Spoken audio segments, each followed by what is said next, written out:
joga turi labai daug naudų, jeigu mes ieškotumėm internete, tiesiog to atsakymo, tai vieno netokio ir nerastumėm, yra išvardinti papunkčiui daug dalykų, bet aš papasakosiu, ką aš pati jaučiu, ką aš pati patiriu.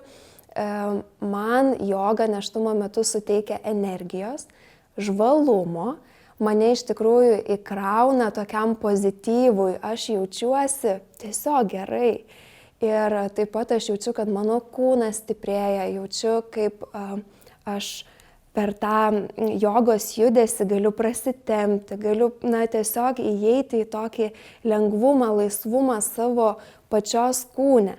Tai pirmiausia, turbūt ir būtų ta fizinė nauda, tada mentalinė nauda ir žinoma visi kiti, visos tos kitos naudos, kaip pagerėjęs miegas, pagerėja nuotaika, pagerėja tiesiog apskritai bendra būsena.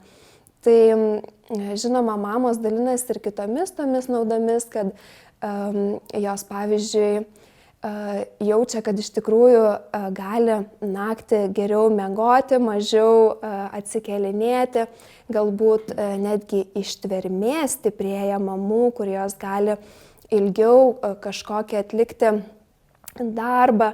Būna mamom kvėpavimas pagerėja, jos gali lengviau kvėpuoti, nes nėštumo metu būna, kad trūksta kvapo to, užima kvapą, tai tokios naudos taip pat yra. Na ir aišku, gimdymui.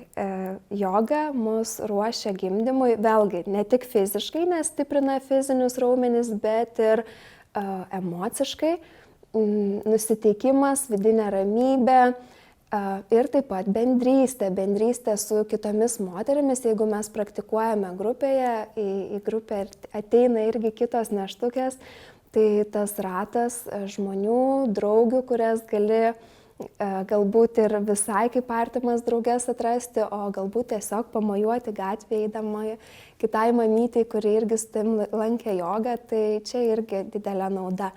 Ir dar vienas dalykas, po nėštumo metu einanti depresija, kuri irgi, apie kurią mažai kalbama, bet ji egzistuoja. Tai sako, kad būtent joga nėštumo metu, jinai tarsi apsaugo nuo tos pogimdyvinės depresijos.